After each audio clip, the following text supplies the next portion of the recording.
Señor, gracias por tu palabra, por habernos dejado tu voluntad escrita, de tal modo que no cambia y no se gasta. ¿Cuántas personas a lo largo de la historia han venido hasta lo que tú dejaste escrito para buscar consuelo, dirección, y encontraron el tesoro que tenías, Señor, para cada quien, y no se ha desgastado y sigue estando viva y sigue siendo eficaz?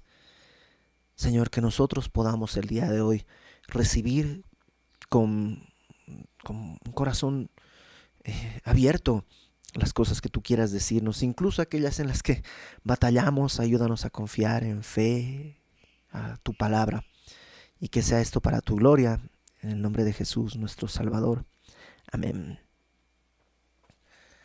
Estamos en esta parte de la carta en la que Pablo lo que ha hecho es empezar a mostrarnos cómo debemos vivir. La primera parte, capítulos 1, 2 y 3, Pablo establece la doctrina, es decir, podríamos decir las explicaciones o las razones, los hechos que Dios ha hecho, las obras que Dios ha hecho a favor nuestro. Y son maravillosas. O sea, tenemos bendiciones increíbles sentados en los lugares celestiales, escogidos antes de la fundación del mundo. Hemos sido arrancados de las tinieblas, estábamos muertos, pero ahora estamos vivos. O sea, hay muchísimas bendiciones que están en los capítulos 1, 2 y 3. Pero el capítulo 4 comienza a decirnos, ¿y qué hacemos con eso? Es como que de pronto te sacas la lotería. Hace muchos años, hace unos casi 13 años, nos regalaron un iPad. Cuando acababan de salir, que es el iPad que tenemos, ¿no? Y recuerdo que cuando nos dieron el iPad, era pues tan nuevo todo, y yo me quedé con, ¿y ahora qué hago con esto? O sea, ¿qué es? ¿Cómo se usa? ¿Cómo funciona? Porque yo sé que es caro y sé que está padre, pero no tenía ni idea de cómo, ni siquiera cómo arrancarlo. Y sería absurdo tener algo que tan valioso, que me llegó en gracia, y tenerlo ahí botado, porque no sé cómo hacerlo. Entonces lo que hice fue preguntarle a un amigo que tenía estas cosas. Le dije, ¿y qué hago? Dice, no, pues haz esto y busca aquí, busca aplicaciones porque puedes hacer esto y bla, bla. Y me explicó. Entonces dije, ok, lo voy a poder usar. Bueno, todas esas riquezas de los capítulos 1, 2 y 3 tienen un objetivo. Y Pablo en los capítulos 4, 5 y 6 nos está diciendo qué hacer con esas riquezas. Y él lo define en el primer versículo del capítulo 4, cuando dice, yo pues preso en el Señor, Pablo, os ruego que andéis como es digno de la vocación con que fuisteis llamados. Digamos, ese es el resumen del capítulo 4, 5 y 6, de los capítulos 4, 5 y 6, perdón. ¿Qué hacemos con todo eso que Dios nos ha dado? Camina como es digno de la vocación con que fuiste llamado. ¿Y cómo es eso? Bueno, capítulos 4, 5 y 6 nos lo desmenuza en varias partes, ¿no? Que no son exclusivas, o sea, no son las únicas, pero que nos presentan un marco en el cual nosotros podemos movernos. Uno, esta forma de andar digna de la vocación con que fuimos llamados, es un andar en unidad. En unidad en un sentido local, es decir, con las personas que Dios ha traído cerca de nosotros. Unidad como familia, unidad como hermanos en Cristo, pero también unidad en la iglesia, digamos, macro, grande, ¿no? Unidad entre las semillas. No solo Semilla Querétaro, sino Querétaro con México, con Monterrey, pero también unidad con las otras iglesias que Dios está usando para conformar el cuerpo de Cristo, porque no hay varios cuerpos, es un solo cuerpo de Cristo y Él es la cabeza. Y dentro de este cuerpo de Cristo, una partecita del cuerpo se llama semilla de mostaza. Otra partecita del cuerpo se llama casa sobre la roca. Otra partecita del cuerpo se llama amistad cristiana. Otra se llama casa del alfarero. Otra se llama rema. Otra se llama... Y así, cada iglesia es parte del mismo cuerpo. Y dice, estamos llamados a andar en unidad. Ahora, también estamos llamados a andar en pureza. no en la vanidad de nuestra mente como antes, como los otros gentiles, sino en pureza, desechando palabras soeces, burlas, groserías, no contristar al Espíritu de Dios, dejar amargura, ira, gritería. Estamos llamados, capítulo 5 dice, a andar en amor. Pero no es un amor como el mundo lo presenta. Es un amor puro, es un amor real, grande. No como necios, sino como sabios, conociendo la voluntad de Dios. Y luego pasa al ámbito mucho más íntimo, que son las relaciones interpersonales. Maridos, esposas, ¿cómo tienen que relacionarse? ¿Cómo es digno de la vocación con que fuimos llamados? Bueno, esposas sujetas a sus maridos. Esposos entregándose, llamando a sus esposas como Cristo se entregó y amó a la iglesia. Luego, padres e hijos. ¿Cómo relacionarnos? Bueno, hijos, obedezcan a sus padres en el Señor, porque esto es justo. Padres, no exasperen, no provoquen a ira a sus hijos. Tampoco dice ignórenlos, sino críenlos en disciplina y amonestación del Señor. Y luego en relaciones un poquito más externas, más extendidas, en las relaciones de trabajo. Siervos, sirvan bien a sus jefes. Jefes, traten bien a sus siervos, considerando que Dios es Señor de unos y de otros. Aquí no hay influyentismo, aquí no hay nepotismo, aquí no hay nada que pueda corromper la pura relación que Dios quiere tener con cada uno de sus hijos. Y cualquiera con más de 2 minutos de cristiano sabe que esto es difícil. Que aunque tenemos estas riquezas, aunque tenemos estos mandatos, es difícil. Es difícil entregarme por mi esposa como Cristo se entregó por la iglesia, aunque mi esposa sea digna de ello. Es difícil porque yo soy un pecador. Es difícil para mi esposa someterse y sujetarse a un marido que es pecador y que está lleno de defectos. Es difícil para los hijos sujetarse a los padres. Es difícil para los padres estar atentos y no provocar a ira y criarles en amonestación. Es difícil para los... O sea, es difícil. De hecho, no es difícil, es una guerra. Es una guerra que hay que pelear. No para ganar la guerra, sino porque la guerra ha sido ganada. Pero las batallas hay que lucharlas. Por eso, a partir del versículo 10 del capítulo 6, Pablo inicia esta sección que se ha llamado la guerra espiritual y va a presentarnos hoy esto que se ha llamado la armadura de Dios, ¿no? Y lo primero que tenemos que tener en cuenta para repasar esta porción de la Escritura es el objetivo. El objetivo de esta guerra espiritual, como Pablo la describe, es estar firmes. O sea, va a haber ataques. Va a haber ataques para que yo no logre hacer lo que quiero hacer. Yo no me puedo entregar por mi esposa no se puede sujetar. O sea, va a haber ataques para cuando queremos guardar la unidad de la iglesia. Van a haber ataques. Y lo que necesitamos hacer es permanecer firmes. Lo dice Pablo en el versículo 11. Vestidos de toda la armadura de Dios para que podáis estar firmes. Lo dice en el versículo 13. Tomad la armadura de Dios para que podáis resistir, pararte en contra, literalmente. Lo dice en el versículo 13, ahí mismo, para que podáis resistir en el día malo y habiendo acabado todo, estar firmes. ¿Cuál es el objetivo de esta guerra espiritual? Estar firmes, que no te muevan de donde Dios te ha puesto, en esta parte del cuerpo en la que nos ha tocado vivir. Lo segundo que es importante recordar al estudiar esta porción es que Pablo está haciendo una metáfora. Es decir, no existe un yelmo de la salvación que te tienes que poner. No existe un escudo del Espíritu que tienes que agarrar. No existe un cinturón de la verdad. O sea, son metáforas. No estoy diciendo que esas cosas como concepto no existan. Claro que existen, las está llamando. Lo que no existe es esta idea mística de tengo que tomar, ¿no? Porque sí, conocemos gente que a lo mejor dice, no, yo antes de salir siempre me pongo el yelmo de la salvación, tomo el escudo.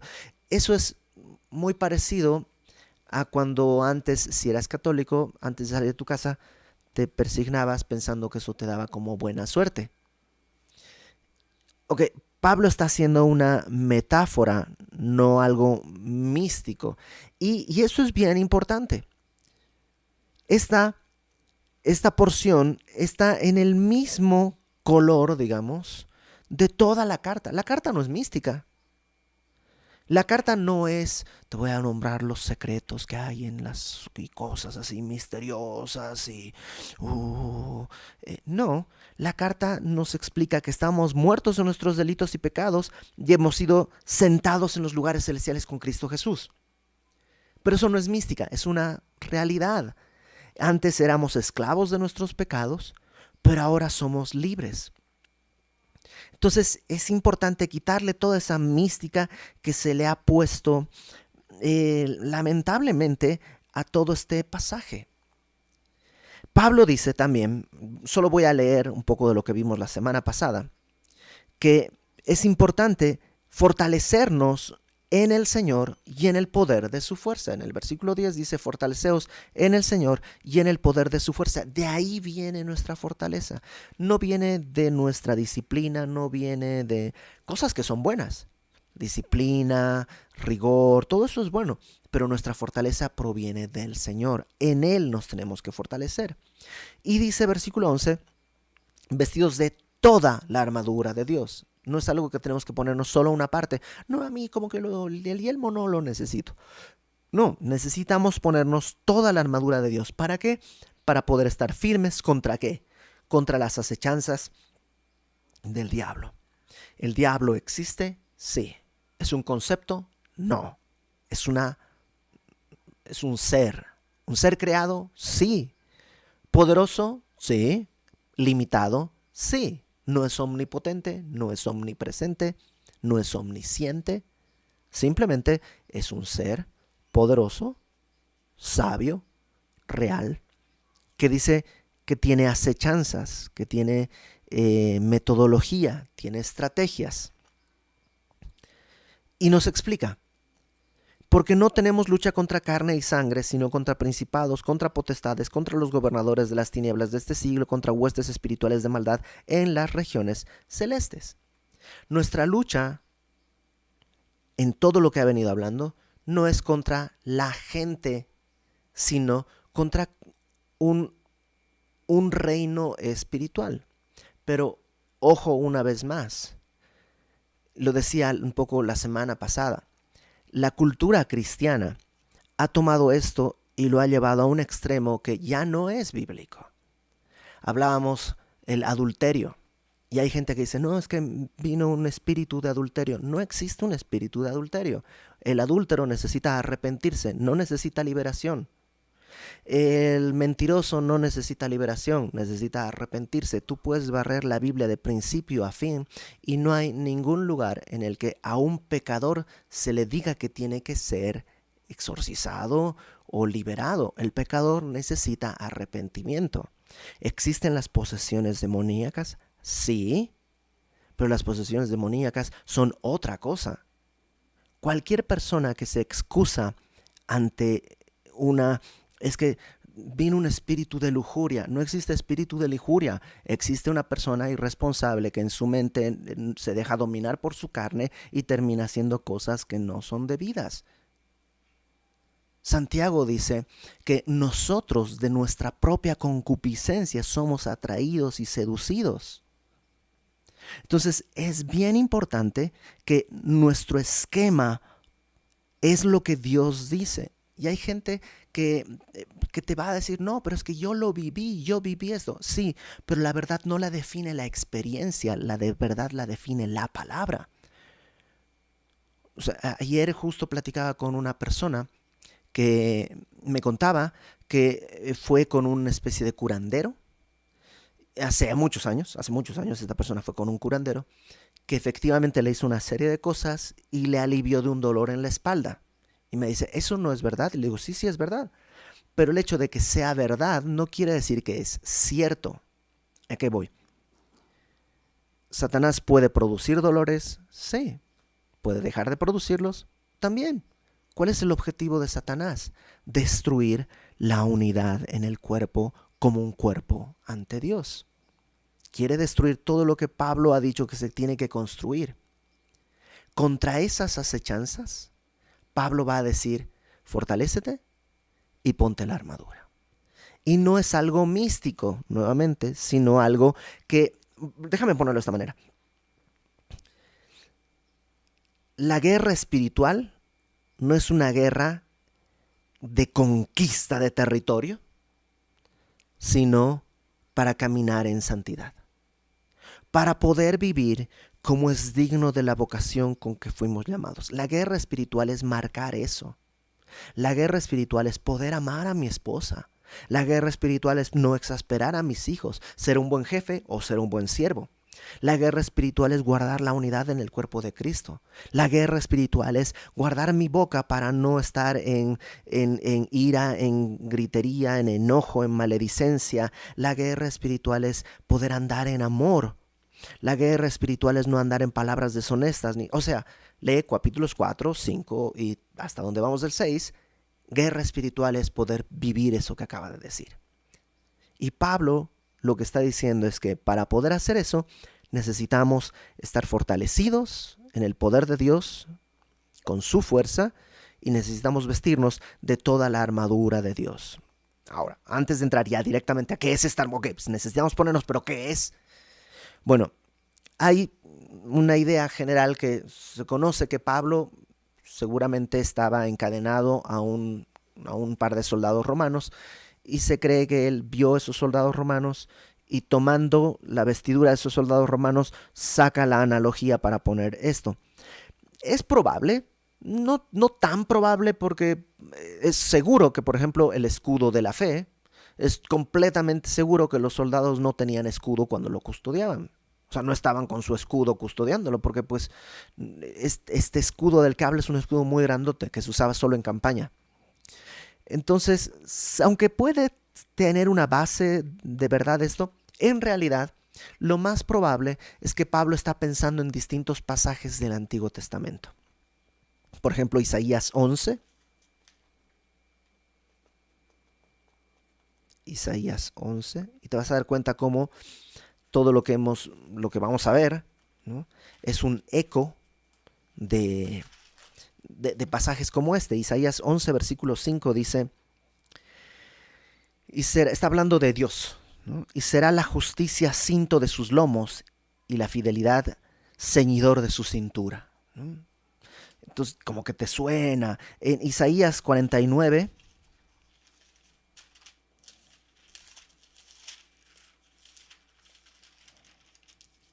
versículo 2, dice, Dios está hablando una vez más. Puso mi boca como espada aguda, me cubrió con la sombra de su mano y me puso por saeta bruñida, me guardó en su aljaba, etcétera, etcétera.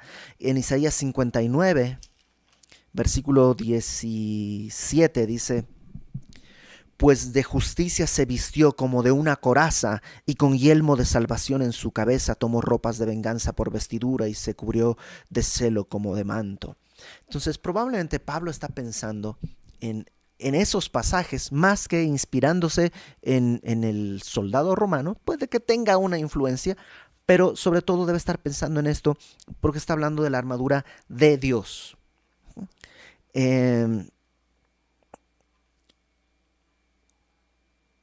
¿Qué más? Un detalle más.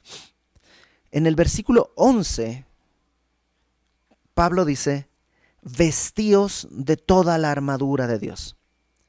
Y esto de vestirse de toda la armadura de Dios es un lenguaje muy común en Pablo. Esta idea de vestirse no quiere decir hacer un ritual o algo así. Simplemente quiere decir entender una nueva naturaleza. Fíjate en el capítulo 4:22, dice: en cuanto a la pasada manera de vivir, despojaos del viejo hombre. ¿Te das cuenta? Es un asunto no místico, sino pues despójate de lo que eras antes, de lo que hacías. Despójate del viejo hombre que está viciado conforme a los deseos engañosos, renovaos en el espíritu de vuestra mente y vestíos del nuevo hombre creado según Dios en la justicia y santidad de la verdad. Eso es guerra espiritual. Deja esto, ponte esto. En Romanos capítulo 13,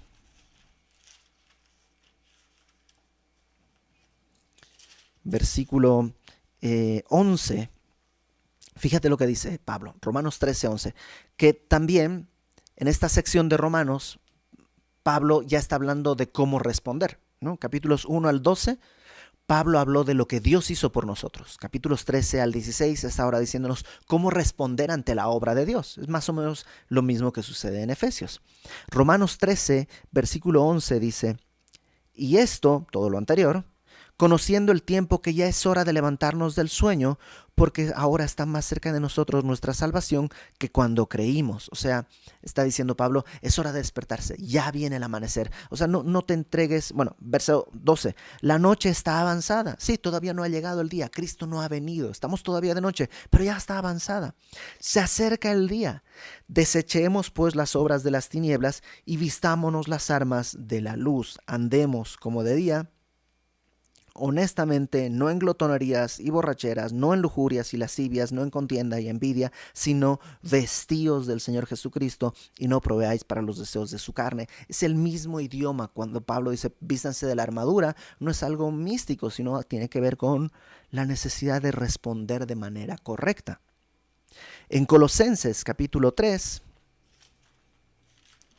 yo sé que parece esgrima bíblico, pero Colosenses 3, versículo 8, dice: pero ahora, después de decir haced morir lo terrenal en vosotros, dice ahora, dejad también vosotros todas estas cosas: ira, enojo, malicia, blasfemia, palabras deshonestas de vuestra boca. No mintáis los unos a los otros, habiéndoos despojado del viejo hombre conforme a sus hechos, con sus hechos, y revestido del nuevo, el cual conforme a la imagen del que lo creó se va renovando hasta el conocimiento pleno, donde no hay griego ni judío, circuncisión ni circuncisión, bárbaro ni cita, siervo ni libre, sino que Cristo es el todo y en todos. Entonces, cuando Pablo dice vistámonos de la armadura de Dios, es este mismo lenguaje. No es un lenguaje místico de rituales y ponte la armadura, me estoy poniendo el yelmo. No, simplemente está diciéndonos, para cerrar la carta, va a ser difícil, pero hazlo. ¿Es una guerra? Sí. Y te voy a decir cómo puedes pelear esta guerra para conseguir el objetivo, que es andar de acuerdo a la dignidad de la vocación con que fuimos llamados. Ahora sí, vamos al versículo 14. Estad pues firmes. Una vez más, el objetivo es estar firme. Ceñidos vuestros lomos con la verdad. La palabra ceñir es como amarrarte. Y la idea, un poco siguiendo la metáfora de Pablo, es que en aquella época pues no se usaban pantalones, usabas como togas, ¿no? Una especie de vestido más o menos, se llama toga aquí, ¿no? Así como una toga. Y para cosas que necesitan actividad, como un soldado pues necesita poder correr, necesita poder agacharse, necesita, si se cae, poder levantarse, necesita pelear, necesita poder patear, pues tiene que ceñirse, ¿no? Y era algo, para cualquier tarea era necesario, pero mucho más para ir a la guerra. Y cuando dice ceñirte, básicamente está de alguna manera diciéndonos que necesitas poder moverte. En esta guerra espiritual necesitas poder maniobrar. O sea, sin ceñirte no se puede caminar. ¿Te acuerdas que dice andad conforme a la vocación, a la dignidad del llamamiento que tenemos? Bueno, no puedes andar si no estás ceñido. ¿Y con qué tienes que ceñirte? Dice ahí, ceñidos los lomos. La palabra lomo, nosotros la entendemos aquí, ¿no? Como la espalda. Pero en el lenguaje bíblico y en aquella época, el lomo es más bien el vientre. El vientre, las entrañas, toda esta parte, la cintura, incluso todo esto es los lomos. Y lo que dice es ceñirte los lomos con la verdad. Una vez más, no es algo nuevo. No está diciendo algo, sí, hay que hacerlo con la verdad. Fíjate, o sea, capítulo 4, versículo 15. Sino que, en contra, voy a leeros desde el 14, ¿no?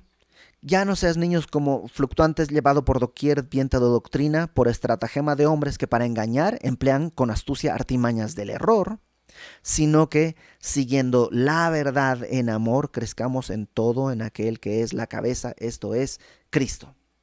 O sea, ya nos dijo, sigan la verdad. Ahora lo que está diciendo es, esa verdad que estás siguiendo es lo que te permite moverte. Ahí en capítulo 4, versículo 25, vuelve a repetir, por lo cual, desechando la mentira, hablad verdad cada uno con su prójimo, porque somos miembros los unos de los otros. ¿Te imaginas qué horroroso sería si todos nos estuviéramos mintiendo unos a otros? ¿Cómo podríamos caminar como iglesia? ¿Cómo podríamos caminar como familia? Entonces, ceñirte con la verdad es algo tan sencillo como negar al que es padre de mentira. Satanás es padre de mentira, dice Pablo, dice Juan en el capítulo 8 de su evangelio. Entonces, la verdad es algo que necesitamos para caminar. En el capítulo 5, en el versículo 6, dice, nadie os engañe con palabras vanas, huecas, porque por estas cosas, ¿no?, las palabras engañosas, las mentiras, viene la ira de Dios sobre los hijos de desobediencia. No seáis partícipes con ellos. El versículo 8 ahí en el capítulo 5 dice, porque en otro tiempo erais tinieblas, mas ahora sois luz. Andad como hijos de luz, porque el fruto del Espíritu es en toda bondad, justicia y verdad. El cristiano, para poder luchar la pelea que tiene, y hablo de la lucha real, la bíblica, la que estamos hablando, para poder amar a tu esposa como tienes que amarla, para poder cuidar a tus hijos, ¿sabes qué? Desecha la mentira, cíñete con la verdad. Yo sé que le quita el tono dramático, pero no estamos llamados a seguir el tono dramático que nos han contado, sino lo que dice el texto, y el texto dice, solamente cíñete con la verdad. Que tus hijos no tengan la opción de decir siempre miente. Vas a poder criarlos en amonestación y en disciplina si hay verdad en tu vida. Que tu esposa no tenga que desconfiar de todo lo que haces. Seguro, pues él dice, ¿no? En Bolivia hay una frase que hay una serie de cosas que se le llaman metafísica popular, ¿no? La metafísica popular, así se llama en Bolivia, son frases contradictorias en sí mismas. Como por ejemplo, yo tengo unos pensamientos con los cuales no estoy muy de acuerdo. Eso es una metafísica popular. Es la segunda vez que nunca me había pasado, metafísica popular. Bueno, hay una de estas metafísicas populares que dice, mi marido según yo me es fiel, pero no creo. Y es eso, pues sí, según yo se es fiel, no tengo ninguna prueba, pero pues no creo. Sabes, un hogar no puede caminar, una iglesia no puede caminar si no estamos ceñidos con la verdad. En el Salmo 51, creo que es un gran ejemplo el Salmo 51. El Salmo 51, tú sabes, es el salmo que David escribe cuando queda expuesto su pecado con Betsabé. Y cuando viene el profeta y le dice a David, esto has hecho y has vivido así y has vivido así. Y ya había pasado un buen rato, ya había pasado un año. Ya había David mandado matar a Urías, o sea, todo parecía que estaba ya arreglado, pero no era cierto. Fíjate el Salmo 51, versículo 6. He aquí, tú amas, está diciendo David a Dios, un David arrepentido. He aquí, tú amas la verdad en lo íntimo, y en lo secreto me has hecho comprender sabiduría. Ahora David entiende, es que ¿por qué me enredé en tanta mentira?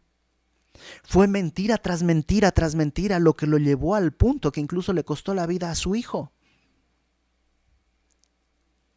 Pablo nos recuerda, un creyente tiene que caminar en verdad, no en medias verdades, no en verdades según la perspectiva. ¿Te acuerdas de Abraham que decía, Sara es mi mujer? Digo, es mi hermana. Lo cual no era mentira, pero sí era mentira. Porque no, pero era la media hermana y no sé qué. O sea, sí hay argumentos, pero sigue siendo mentira. Entonces, ¿sabes qué? En la Biblia las entrañas son como lo más íntimo. Así como el día de hoy nosotros decimos te amo con todo mi corazón. En el lenguaje bíblico no se diría te amo con todo mi corazón, sino con todas mis entrañas, con mi vientre. Era como el centro donde residían los sentimientos. Por eso se dice, Pablo dice, los amo entrañablemente, ¿no? Con las entrañas. Y dice Pablo, ok, ¿sabes cómo se guardan las entrañas? Con la verdad. Versículo, ahí en el mismo 14, dice, ceñidos vuestros lomos con la verdad. Número 2, vestidos con la coraza de justicia. La palabra coraza viene de corazón y habla precisamente de este peto, ¿no? que se ponía para proteger el pecho de pues, las espadas y los golpes y todo eso, ¿no? Esta es la coraza. Y hay dos posibles interpretaciones, y yo te voy a decir cuál es la que yo creo más correcta, pero pues te tocará a ti investigar, leer, orar y que Dios te dirija. Pero unos piensan que el pecho, ¿no? El corazón tiene que estar cubierto por la justicia, eso dice, ¿no? Vestidos de la coraza de justicia. Y algunos piensan que la justicia tiene que ver con la obra de Cristo, que realmente es la única obra justa porque nuestras justicias no son suficientes. Si tú tratas de guardar tu corazón con tus justicias, tarde o temprano va a haber un hueco ahí. No, yo estoy seguro que estoy bien porque hago mi devocional todos los días. Y el día que no lo hagas, no porque yo nunca miento, y el día que mientas, no porque yo, o sea, tratar de cubrir nuestro corazón con nuestras obras va a llevarnos a ser heridos. Porque acuérdate que te estás poniendo una armadura porque hay una guerra. Y una guerra en la que Satanás no tiene misericordia. Entonces, unos piensan que es eso, que estamos hablando de que nuestro corazón tiene que estar guardado por la justicia de Cristo. El problema con esa interpretación es que nosotros no nos ponemos la justicia de Cristo. O sea, no es algo que tú tienes que tomar y ponerte, porque es una obra que Dios hizo a favor nuestro y es una obra que le corresponde a Él. No es algo que tú y yo tenemos que, me voy a poner la justicia de Cristo. No, es extraño ese lenguaje, porque es una obra que Dios hace. La otra interpretación que yo creo que es un poquito más adecuada por el contexto, tiene que ver, aunque parezca contradictoria, tiene que ver con eso, con tu vida. Es imposible que tú guardes tu corazón si no estás andando en justicia. O sea, si tú estás caminando en pecado, ay, pues qué tanto es tantito, pues no pasa nada, todo el mundo lo hace. Además, pues ya llevo un mes que no tomo, pues ¿por qué no voy a tomar un poquito? Y pues como que ay, solo me estoy mensajeando y es una compañera del trabajo, ni que estuviera haciendo algo malo. Y, o sea, cuando ya estamos caminando fuera de la justicia de Dios, la justicia es el marco en el que Dios es glorificado. Entonces, por supuesto, nuestro corazón va a terminar destrozado. Lamentablemente no solo el nuestro. Y yo creo que en el contexto de lo que está diciendo, lo que Pablo quiere decirnos es, así como te tienes que ceñir con la verdad, un reflejo de eso va a ser que tú estás caminando en justicia. No estás dándole pie al pecado. Nuestra vida como resultado de estar ceñidos por la verdad será la justicia en el corazón. En el capítulo 5, volvemos a leer, dice, el fruto del Espíritu es en toda bondad, justicia y verdad. Y ahí están pegadas, ¿no? Eso como contraste a lo que éramos antes, las tinieblas, pero ahora somos luz, ¿no? Entonces yo creo que tiene que ver con eso, caminar en luz. ¿Qué estás haciendo? Le preguntaríamos a David, David, tú debías haber estado en la guerra cuando estabas en la terraza mirando a una mujer que se bañaba. Ay, pues, pero no es mi culpa, porque se está bañando ahí a la intemperie. Ok, puede que Betsabé haya sido una necia que está haciendo algo completamente inadecuado. Puede que sí. ¿Y eso le daba derecho de mirarla? ¿Eso le daba derecho a David de decirle a un siervo, oye, ve, ¿quién es la mujer que está allá? Ah, es la mujer de Urías, Eteo. Urías no está, ¿no? Fue a la guerra, porque él sí está cumpliendo su trabajo, yo no. A ver, tráiganla. Quiero preguntarle cómo está, si sabe noticias de su... O sea, cuando ya está caminando fuera de la justicia, está arriesgando su corazón. Y la Biblia dice que por sobre toda cosa guardada, guardes tu corazón porque de él mana la vida. Tu corazón determina el caminar que vas a tener. ¿Qué cosas guardas en tu corazón? De la abundancia el corazón habla la boca. Ajá. Entonces no se trata de no voy a decir groserías, nomás estoy tapando la salida. Se trata de que estoy alimentando a mi corazón para que esté lleno de qué. Entonces, ponte la coraza de justicia. Guarda tu corazón. Camina de tal modo que cuando enciendan la luz no tengas que estar avergonzado. Vivimos, ¿te acuerdas? Vivimos de noche, decía Pablo. Ya se acerca el día, pero todavía no ha llegado. Cuando ¡pum! Enciendan la luz, ¿cómo te van a encontrar? ¿Te van a encontrar haciendo algo indebido? ¿Te van a encontrar haciendo cosas que avergüenzan? Pablo dice, para guardar tu corazón, ponte la justicia. Versículo número 3, ¿no? Versículo 10 y 15. Primero es la verdad, luego la justicia. Ahora, versículo 15 dice, calzados los pies con el apresto del evangelio de la paz. Este es uno de los pasajes que tiene mayor polémica porque no está muy claro en el griego la palabra apresto. Unos piensan que el apresto del evangelio de la paz, ¿no? Este calzado, tiene que ver con estar pronto a dar el evangelio. Y creo que tiene un poco ese sentido. O sea, hace años, tengo un amigo, pero hace años, mi amigo, que es actor, lo llamaron a una telenovela en una de estas televisoras importantes y él me contó que lo primero que hace cuando tenía esos llamados, ya no se dedica a eso, pero cuando lo hacía, era llevar su Biblia y ponerla enfrente, donde se sentaban para ver los diálogos y todo, se sentaba y ponía su Biblia enfrente. Yo recién estaba conociendo del Señor. Y mi amigo me decía, lo hago por dos razones. Uno, para no olvidar que soy cristiano. O sea, ese mundo en el que estaba ahí, trabajaba, es un mundo de mucha seducción. Y yo quiero recordar que soy cristiano. Y dos, quiero que todos sepan que soy cristiano. Entonces, en algún sentido, eso es ponerte el calzado, ¿no? Calzarte los pies con el apresto del evangelio de la paz. Estar ahí listo, lo tienes listo.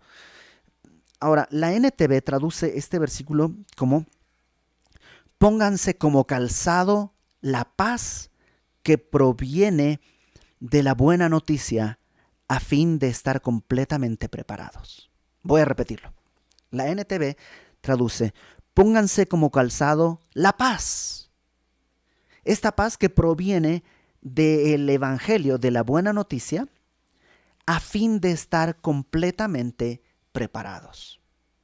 O sea, algo que los pies ¿para qué se usan? Pues para caminar.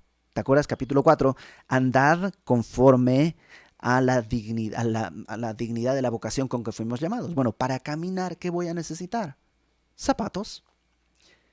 Y estos zapatos, según esta interpretación en la NTV, tienes que caminar en paz, pero no una paz que proviene del mundo, sino una paz que proviene de la buena noticia del Evangelio, para poder estar preparado. La palabra apresto en este sentido tiene más que ver como cimiento, porque si es una palabra extraña, quiere decir prepararse, por eso estar listo para dar el Evangelio, pero también quiere decir cimiento, es como el fundamento. ¿En qué estás parado? ¿En qué están tus pies? No sé si alguna vez te ha pasado, bueno, a mí me pasó que pues unos años no tenía mucho dinero y pues iba y me compraba el zapato más barato que encontraba. Y a los 3 días el zapato estaba deformadísimo y te duele la espalda, ¿no? Cuando eres chavo no te das cuenta, pero ya más adelante te das cuenta que, híjole, necesitas un zapato que esté bien hecho porque por donde estás parado cuenta. Entonces, dice Pablo, tienes que pararte en la paz que viene del Evangelio para estar listo, para estar preparado. Capítulo 5 de Romanos, fíjate lo que dice. Romanos 5, es un pasaje súper conocido. Justificados pues por la fe, 5:1, o sea, habiendo entendido el Evangelio, justificados por la fe, ¿qué tenemos? Paz para con Dios. Qué maravilla poder pararte en la realidad de que Dios no sostiene juicio contra ti. ¿Te imaginas? Saber que Dios no está contra ti, sino por ti, como dice Pablo en Romanos 8. Tenemos paz para con Dios. ¿Por qué? Por medio de nuestro Señor Jesucristo, por quien tenemos entrada por la fe a esta gracia en la cual estamos firmes, bien parados. Entonces, creo que tiene sentido. Necesito que mi vida esté atada por la verdad, no en mentiras, sino que sea verdad todo. Lo que digo, lo que pienso, lo que creo, lo que hago, tiene que ser verdad. Tiene que pasar la prueba de la examinación. Tengo que caminar en justicia. Como reflejo de esta vida de verdad, tiene que haber un caminar en justicia. Y vas a poder caminar en paz. ¿Qué pasa si no hay nada de esto? ¿Qué pasa si estás viviendo una mentira? ¿Qué pasa si tus pasos, por no estar viviendo una mentira, ya no están caminando en justicia? ¿Habrá paz en tu corazón? ¿Y esa paz a dónde te va a llevar? Déjame, Romanos capítulo 5. Tenemos paz para con Dios por medio de nuestro Señor Jesucristo, por quien también tenemos entrada por la fe a esta gracia en la cual estamos firmes y nos gloriamos en la esperanza de la gloria de Dios. O sea, el estar en esta paz te da una esperanza de la gloria de Dios. Y no solo esto, sino que también nos gloriamos en las tribulaciones, sabiendo que la tribulación produce paciencia. Como estoy en paz con Dios, las tribulaciones que pueden venir. ¿Nunca te ha pasado que no sé, sales en la mañana, tienes una discusión con tu esposa o lo que sea, y vas en el coche, pum, se poncha la llanta? Seguro que esto es porque me peleé con mi esposa. Es porque no, claro, como no hay paz en mi corazón porque no hice las cosas bien, viene todo tipo de ataques y pruebas y empiezo a desconfiar de Dios, empiezo a desconfiar de mí, mi vida se vuelve una ausencia de paz total. Pero cuando estoy en paz con el Señor, viene la prueba y puedes tener paciencia, y la paciencia experiencia o prueba, y la prueba esperanza, y la esperanza no avergüenza. Entonces, cálzate con la paz del Evangelio. Versículo 16. Sobre todo no quiere decir esto es lo más importante. Más bien la traducción más adecuada sería además. ¿Y por qué utiliza esta palabra? Porque todo lo anterior son cosas, digamos, que te pones. En la mañana te las pones y ya. O sea, te pones te ciñes, ¿no? como que te amarras. Luego te pones tu coraza, te la amarras, ya está puesta. Te pones el calzado del evangelio, ¿no? Las clásicas caligas romanas. Te pones eso. Pero ahora las cosas que va a decir son cosas que tienes que agarrar. O sea, no las llevas puestas, las tienes que tomar. Entonces, por eso utiliza la frase además, porque está cambiando un poquito la forma de relacionar en la metáfora. Número 1, tomad el escudo de la fe. Tomad es recoger. Es como que agárralo, pues está ahí, agárralo. ¿Y qué es el escudo de la fe? La palabra escudo es la palabra tureo, que tú si pones en internet tureo, vas a encontrar las fotos e ilustraciones, fotos de escudos reales, ¿no? Que han quedado, e ilustraciones de cómo eran. Y la palabra tureo viene de una palabra que quería decir puerta, porque estos escudos eran casi como una puerta, eran escudos muy grandes. Y en muchos casos eran óvalos y en otros eran medio rectangulares. Y dice que tomes el escudo de la fe con que podáis apagar todos los dardos de fuego del maligno.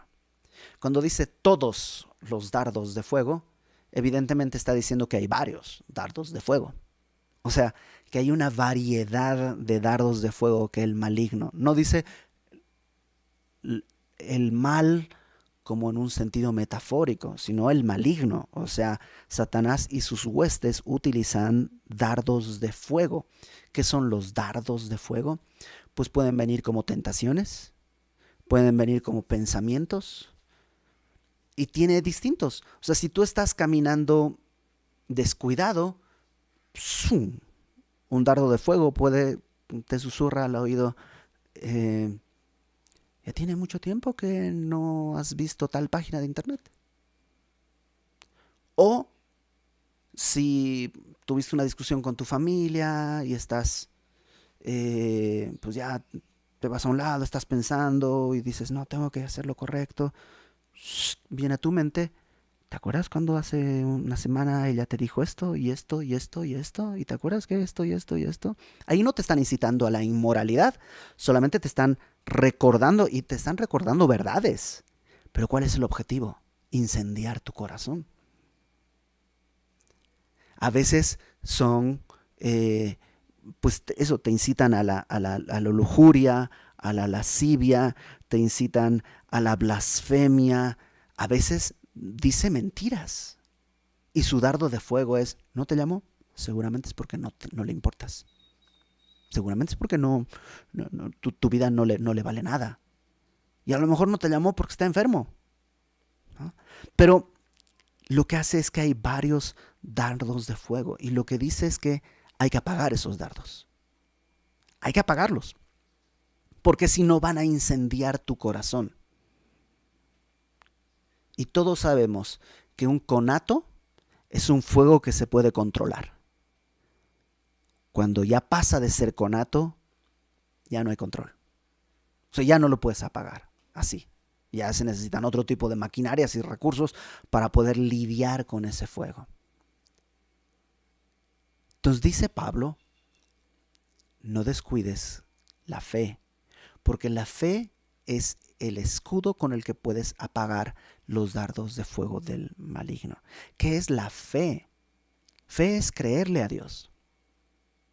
Que cuando Dios dice, consumado es, y Satanás viene y te dice, yo creo que no eres cristiano. ¿Cuántas veces has dicho, ya no voy a volver a caer en esto? ¿Esa? ¿Otra vez? Puedo creerle. O puedo decir, no, mi Señor dijo que yo he creído en verdad y estoy arrepentido de haber pecado. Y en verdad, si pudiera regresar en el tiempo, no para evitar las consecuencias, sino para no deshonrar a Dios, poder no hacer esto, lo haría. ¿Qué necesito? Creerle. Ahora, tengo que conocer lo que Dios dice para poder creer lo que Dios dice. Ya le he puesto este ejemplo muchas veces, pero cuando yo era maestro de batería, venían los alumnos y yo siempre pues les preguntaba, ¿tú qué baterista te gusta? Y pues los que estaban empezando siempre dicen, no, pues que el de Metallica, el de Maná, el de... No saben el nombre del baterista, nomás dicen, ¿no? En realidad en muchos de estos casos les gusta la música y pues la batería es lo más cercano que tuvieron. Ya los que saben un poquito más te dicen los nombres, ¿no? A mí me gusta Lars Ulrich, me gusta Alex de Maná, me gusta no sé quién. Luego están los que saben ya un poco más. Y ellos ya te dicen, no, a mí me gusta Marco Mineman, a mí me gusta Vinny Colaiuta, Simon Phillips y Mark Portnoy, y ya como que tienen conocimiento. Pero cuando a esos les preguntas, ¿y por qué te gusta Vinny Colaiuta? Error 404, ¿no? O sea, no saben, nomás lo oyeron, pero no conocen. Ahora está bien porque están entrando a conocer, a eso se entra a una escuela. Y a veces nos pasa lo mismo, Dios es bueno. Y viene Satanás así, ¿y por qué permitió esto y esto y esto y esto y esto y esto? Error 404. No tengo razón, no tengo respuestas. ¿Por qué? No tengo el escudo para apagar ese dardo de fuego. Necesito conocer lo que Dios dice para tener escudo y apagar esos dardos de fuego. ¿Te acuerdas de Jairo? Jairo está con su hija muy enferma y Jesús está del otro lado del mar de Galilea. Entonces está ahí esperando en la orilla del mar de Galilea porque no llega. Ya, por eso viene, parece que viene. Ya bajó. Jesús, mi hija está muy enferma, por favor, ven conmigo. Ok, vamos, y está yendo y de pronto esta mujer le toca el borde de su manto y Jesús se para y dice, ¿quién me tocó? Y los discípulos le dicen, ¿cómo que quién? O sea, hay un montón de gente aquí, todo el mundo te está tocando, Jesús, ¿de qué hablas? Y dice, no, alguien me tocó porque poder salió de mí. Y yo siempre me imagino a Jairo ahí, ¿qué importa? O sea, mi hija está enferma. Y si tú has tenido un hijo enfermo, sabes lo que es eso. O sea, ¿qué importa si alguien sanó o no sanó? Pues es lo de menos. Y Jesús dice, no, alguien me tocó. ¿Quién? ¿Quién? Y Jairo ya debe estar verde de desesperación. Y sale esta mujer, yo fui. Ok, y Jesús habla con ella. Ya, Señor, ya. O sea, y de pronto viene y le dicen, Jairo, ya no molestes más al maestro. Ya tu hija murió. Dardo de fuego. ¿Qué haces ante una noticia así? ¿Culpas a Jesús? ¿Culpas a la mujer? ¿Culpas al gadareno de donde venía Jesús del otro lado del mar de Galilea? ¿A quién le echas la culpa? Y Jesús le dice, Lucas 8, vamos a leerlo, Lucas 8.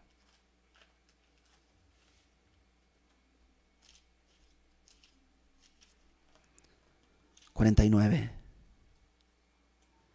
Estaba hablando aún Jesús con la mujer esta, cuando vino uno de la casa del principal de la sinagoga a decirle, tu hija ha muerto, no molestes más al maestro.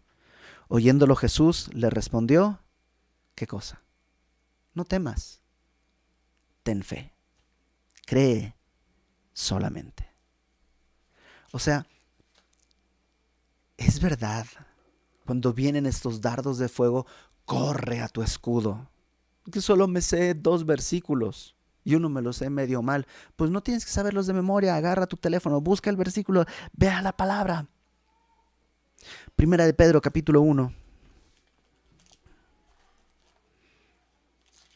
Primera de Pedro, capítulo 1, versículo 4. Dice que según su gran misericordia Dios nos hizo renacer para una esperanza viva por la resurrección de Jesucristo de los muertos, versículo 4, para una herencia incorruptible, incontaminada e inmarcesible, reservada en los cielos. Primera de Pedro capítulo 4, 1, ¿no? Reservada en los cielos para vosotros, que sois guardados por el poder de Dios mediante la fe. O sea, Dios tiene una herencia incontaminada, incorruptible, inmarcesible, pero lo que guarda es a nosotros mediante la fe para alcanzar salvación que está preparada para ser manifestada en el tiempo postrero. Entonces, y luego en el versículo 7 dice que esa fe tiene que ser puesta a prueba. Entonces nuestra fe va siendo probada, pero necesitamos agarrar. No se puede evitar que lleguen dardos de fuego. Satanás es cochino. Satanás es vil. No tiene misericordia. Él no dice, bueno, pues mira, está enfermo y ahorita además de enfermo, ni modo que lo ataque. Satanás no tiene misericordia. Satanás no espera. Satanás no se cansa. Es un león que anda buscando a quien devorar. Entonces no se puede esperar que no vengan dardos de fuego, pero se pueden apagar. No con optimismo, sino con lo que Dios ha dicho. Y esto aplica a todo. Cree que la verdad es lo que Dios dice. Si no es lo que Dios dice, no es verdad. Cree en lo que Dios dice que es bueno y camina en esa justicia. Pues es que todo el mundo lo hace, pero Dios dice que está mal. Ok, entonces no voy a caminar por ahí. Cree en lo que Dios dice para que tengas paz. Dios dice, el que viene a mí no le echo fuera. Pero es que yo ya he pecado tanto, no sé si me va a recibir. ¿Qué dice Dios? ¿A quién le crees? Jesús dijo, el que viene a mí no le echo fuera. Entonces, ¿a quién le vas a creer para tener paz? Entonces, toma el escudo de la fe. El escudo tapa la cabeza, el pecho, el vientre, las piernas, los pies. Sí, rodilla a tierra, el escudo al piso. Y además, ¿sabes qué? Los escudos romanos solían tener una especie de gancho, de modo que el otro escudo del de al lado se enganchaba ahí, y el otro se enganchaba ahí, y el otro se enganchaba ahí. Y de hecho se llamaba formación tortuga, y se ponían así como una especie de caparazón. Porque los dardos de fuego eran flechas que se mojaban, tenían una punta con algún tipo de alquitrán, entonces se mojaban en ese alquitrán, se encendían y se lanzaban. Entonces los escudos eran como de cuero y algunos otros metales para que cuando cayera no te fieran a ti. El escudo se puede quemar, no importa, se hace otro escudo. O sea, si te desgastas tu Biblia de tanto leerla, mándame un mensaje, te mandamos otra. No hay problema. Vamos rápido porque ya nos quedamos creo que muchísimo. Salvación. Dice versículo verso 17. Tomad el yelmo de la salvación. El yelmo es el casco. Y me encanta que los cascos tenían una forma así como punta hacia arriba, ¿no? ¿Por qué tienen que apuntar al cielo? ¿Para honra a Dios? No, en realidad no. Los cascos físicos de los romanos tenían el objetivo, eran así en punta para que si te dan un espadazo en la cabeza, la espada resbale. O sea, si fuera así chato, te pueden dar el espadazo y te rompen el cuello, ¿sí? Aunque no te atraviese la espada, te rompen el cuello. Pero como es así, pues el movimiento se hace así y ya te puede golpear el hombro, pero puedes tener aquí una especie de protección también, pero como resbala. Y me encanta que el yelmo apunta hacia el cielo.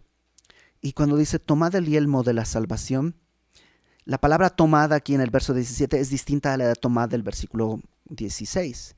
Tomad el escudo quiere decir recoger. Tomad el yelmo quiere decir recibir. Recibe la salvación. En 1 Tesalonicenses 5:8, 1 Tesalonicenses 5:8, Pablo menciona nuevamente esto y dice, nosotros que somos del día, seamos sobrios, habiéndonos vestido con la coraza de la fe, ya lo vimos, de amor y con la esperanza de salvación como yelmo. Nuestra esperanza es aquello que Dios ha dicho. Nuestra esperanza es, y eso tiene que guardar tu mente, eso tiene que guardar tus pensamientos. La mente debe estar cubierta con la esperanza de salvación.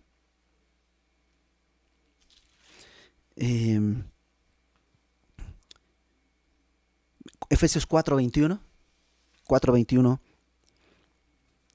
dice, desde el 20, vosotros, dice, no habéis aprendido así a Cristo. Está hablando de gente que en su ignorancia está en vanidad y no sé qué, no sé qué. Dice, pero ustedes no han aprendido así a Cristo, si en verdad le habéis oído y habéis sido enseñados conforme a la verdad que está en Jesús. Tenemos que ser enseñados conforme a la verdad que está en Jesús. El día de hoy en internet hay de todo. Ten cuidado con lo que escuchas. Ten cuidado con lo que metes a tus orejas. O sea, lamentablemente hay gente, por ejemplo, que no, tienes que guardar el Shabbat, tienes que cumplir la ley, y se empiezan a enredar en eso. Y eso es lo que está entrando a su mente. Y el yelmo que están poniéndose no sirve para el ataque. Es un yelmo chato. Al primer espadazo te van a volar el cuello. Porque no apunta al cielo, apunta a tus obras. Entonces, ¿qué es lo que Dios dice? Guarda tu mente. Y por último dice también, tomad, es la misma idea del verso 17, tomad el yelmo de salvación y tomad la espada del Espíritu, que es la palabra de Dios. Y eso no tiene mucha cosa que explicar. La palabra de Dios es la espada. La espada, pero que no sirve para matar a los demás, porque todo el contexto tiene que ver con lo que yo tengo que tratar conmigo. La espada es para que me atraviese a mí. La espada física atravesaba el cuerpo. La espada del Espíritu atraviesa el alma, las coyunturas, ¿no? Discierne los pensamientos y las intenciones de nuestro corazón. Piensa en Moisés. Moisés, antes de ir al desierto, mató a un egipcio. Confió en la espada humana. ¿Qué ganó? Que lo desecharan, tuvo que irse. Después vino con la espada del Espíritu. Vino con lo que Dios decía. ¿Y qué hizo? Sacó a 6 millones de judíos de la esclavitud en Egipto. Piensa en Pedro en Getsemaní. Pedro en Getsemaní, cuando están arrastrando a Jesús, saca la espada física y quiere matar oreja por oreja a todos los romanos. ¿Qué consiguió? Nada. Pero después, en Hechos 2, cuando viene Pentecostés, toma la espada del Espíritu y predica la palabra y 3,000 personas vienen al Evangelio. Toma la espada de la palabra, deja que te atraviese. Deja que te atraviese. Cuando vienes a los estudios bíblicos, no escondas tu corazón. Abre el pecho. Que la espada te atraviese. ¿Duele? A veces sí. Pero es lo mejor que puede suceder.